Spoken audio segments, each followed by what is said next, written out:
Welcome to Nice News ASMR. Like this video and subscribe for more.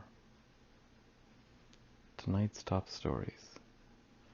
Good Samaritan picks up hotel tab for 70 homeless in Chicago amid life-threatening cold.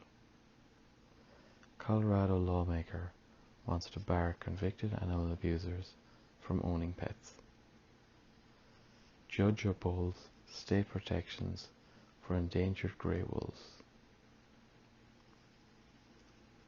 A Good Samaritan offered to pay for hotel rooms for 70 homeless people who were camped out in tents in the bitter cold that blanketed Chicago.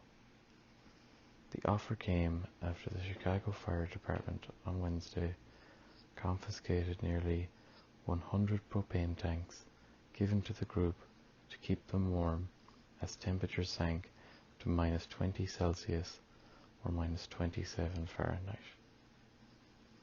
The department acted after one of the donated tanks exploded. Salvation Army spokeswoman Jacqueline Ratchev said city officials told the organization about their actions at the camp. The Salvation Army was about to move the people to a warming center when the city called again and informed them of the gesture. Ratchev was not sure of the identity of the Good Samaritan and only knew the hotel was on the city's south side.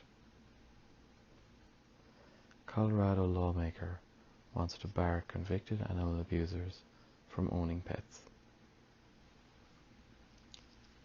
People convicted of animal abuse could be banned from owning, babysitting, or living with an animal if a Denver Democrats bill becomes state law. Judges would also get the option to include therapy or anger management classes as part of a sentence. I think the real important piece of this legislation is the component that deals with judges being able to sentence folks to anger management or mental health treatment. Representative Alex Valdez from Denver said, HB 19-1092 would give judges the discretion to prohibit adults and juveniles convicted of misdemeanor animal abuse from owning, possessing, caring for, or residing with an animal of any kind for a certain number of years. The ban would be mandatory for people convicted of felony animal abuse. Valdez, a first-time lawmaker, modeled the bill after a California law that bans pet ownership for 5 years after a misdemeanor conviction and 10 years for a felony. But he said he got some pushback from members of the House Judiciary Committee, where the bill is scheduled for its first hearing Thursday. He plans to change it during that hearing to give judges more leeway when it comes to sentencing. We're leaving misdemeanors up to judicial discretion, Valdez said. They're dealing with these cases day in and day out, and we don't want to take away their ability to evaluate cases individually. Currently, Valdez said, judges don't have a lot of discretion when it comes to the pets of people who mistreated an animal. As much as I love animals, this bill is about helping people who do these sorts of things so we can prevent them from committing worse crimes in the future, Valdez said.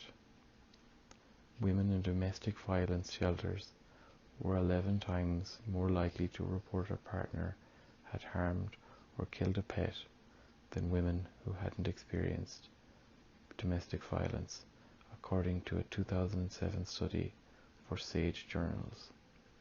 Another study by researchers at Northeastern University found people who commit animal abuse were 5 times more likely to commit violent crime against a person.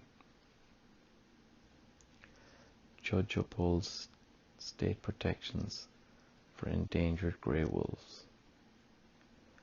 A judge in San Diego Monday upheld protections for gray wolves under the California Endangered Species Act, rejecting a petition from ranching agencies challenging the animal's designation as wildlife at risk of extinction. The ruling by Superior Court Judge Eddie Sturgeon rejected a motion filed by the Pacific Legal Foundation on behalf of the California Cattlemen's Association and California Farm Bureau Federation. In 2011, a wolf, officially known as OR7, entered California from northeastern Oregon, becoming the first confirmed wild member of the species in the state in 87 years. The Foundation's legal action claimed, however, that the animal was from a subspecies that had never previously existed in California. In his ruling, Sturgeon denied the plaintiff's request for declaratory relief, dismissing their contention that the State Fish and Game Commission's classification of the species as one native to California was an abuse of discretion. The listing decision, based upon the presence of a single wolf that later became part of a breeding pair, was not arbitrary or capricious, the judge wrote. Petitioner's evidence does not support the argument that the Commission acted in excess of its jurisdiction by listing the grey wolf as endangered based upon an intermittent presence of one wolf. The ranchers' groups also contended that grey wolf could not be endangered in the state since they are plentiful elsewhere in the world. The judge disagreed, finding that California's endangered species law need not take into account the global status of animal populations when deciding which ones require protection in the state. The court further found that threats to the wolves necessitate their protection and that the Game Commission has the discretion to protect native species that have been present historically based on visitation by even one animal, given scientists' projections that more will likely arrive. The Commission's determination was based on scientific evidence and is entitled to deference, Sturgeon asserted.